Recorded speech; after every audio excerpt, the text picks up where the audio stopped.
Mathilakam sports academy വേദിയൊരുക്കുന്ന രണ്ടാമത് അഖിലേന്ത്യാ volleyball tournament April 25 മുതൽ മെയ് 1 വരെ മതിലകം സെന്റ് ജോസഫ് HSS ഗ്രൗണ്ടിൽ നടക്കുമെന്ന് സംഘാടകർ വാർത്താസമ്മേളനത്തിൽ അറിയിച്ചു.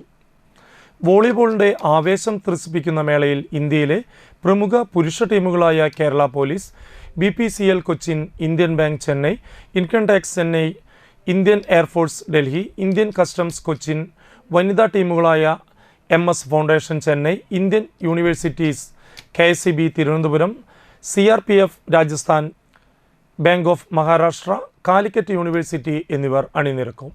10,000-ൽ പരം വോളിബോൾ പ്രേമികൾക്ക് കളി കാണാനുള്ള വിശാലമായ ഫ്ലഡ് ലൈറ്റ് സ്റ്റേഡിയമാണ് ഒരുക്കിയിട്ടുള്ളത്. 25-ന് വൈകിട്ട് 5:30 നടക്കുന്ന ഉദ്ഘാടന ചടങ്ങിൽ ജില്ലാ collector Arjun Pandian, ET Tyson MLA, ജനപ്രതിനിധികൾ, വോളിബോൾ താരങ്ങൾ തുടങ്ങിയവർ പങ്കെടുക്കും. 25-ന് രാവിലെ കുട്ടികൾക്കായി വോളിബോൾ ടൂർണമെന്റ് സംഘടിപ്പിച്ചിട്ടുണ്ട്. 12 ടീമുകൾ പങ്കെടുക്കും. 24 വൈകിട്ട് മതിലകത്തെ 4 ഇടങ്ങളിൽ നിന്നുള്ള ദീപശിഖ റാലി വോളിബോൾ ഗ്രൗണ്ടിൽ എത്തിച്ചേരുമെന്നും സംഘാടകർ വാർത്താസമ്മേളനത്തിൽ പറഞ്ഞു.